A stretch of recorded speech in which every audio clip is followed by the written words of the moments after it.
L'histoire tragique de Kwame et la sirène. Autrefois, dans un royaume côtier d'Afrique de l'Ouest, vivait un prince nommé Kwame. Il était aimé de tous. Courageux et aventurier, Kwame aimait explorer les profondeurs de la mer et découvrir ses mystères. Un jour, alors qu'il nageait loin du rivage, il fut attiré par une mélodie envoûtante qui émanait des eaux profondes. Intrigué, il plongea plus profondément et découvrit une magnifique sirène nommée Amina. Ses écailles brillaient comme des diamants et sa voix était douce comme le murmure des vagues.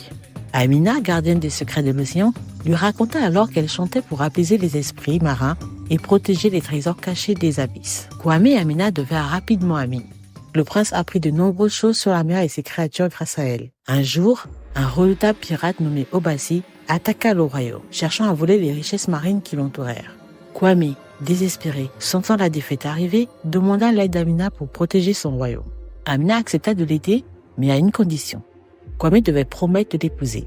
Pris au dépourvu, il prit conscience des sentiments profonds qu'il avait développés pour la sirène et de toute façon, conscient de la gravité de la situation et pour protéger son peuple, Kwame accepta. Amina utilisa sa magie pour invoquer une armée de créatures marines qui repoussèrent les pirates au loin. Grâce à cela, le royaume fut sauvé et la menace d'Obasi disparut. Cependant, après la victoire, Kwame se retrouva dans une situation délicate.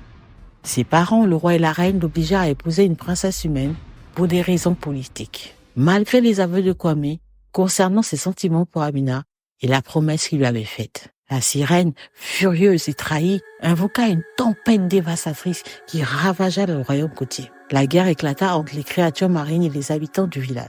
Kwame, réalisant trop tard la gravité de son erreur, tenta désespérément de raisonner Amina. Mais la sirène, consumée par la douleur et la colère, refusa de l'écouter, croyant que Kwame avait volontairement rompu sa promesse. Les batailles se multiplièrent, plongeant le royaume dans le chaos. Finalement, lors d'une confrontation, Amina et Kwame se retrouvèrent face à face. Le prince, accablé de remords, implora son pardon, avouant ses sentiments pour elle et expliquant que ce sont ses parents qui l'avaient forcé à se marier. Mais Amina, trop blessée pour pardonner, lança une dernière attaque sur Kwame. Kwame, mortellement blessé, s'effondra sur le rivage. Avec son dernier souffle, il murmura des excuses et ses sentiments à la sirène. Amina, voyant la sincérité dans ses yeux, se rendit compte trop tard de l'ampleur de sa vengeance.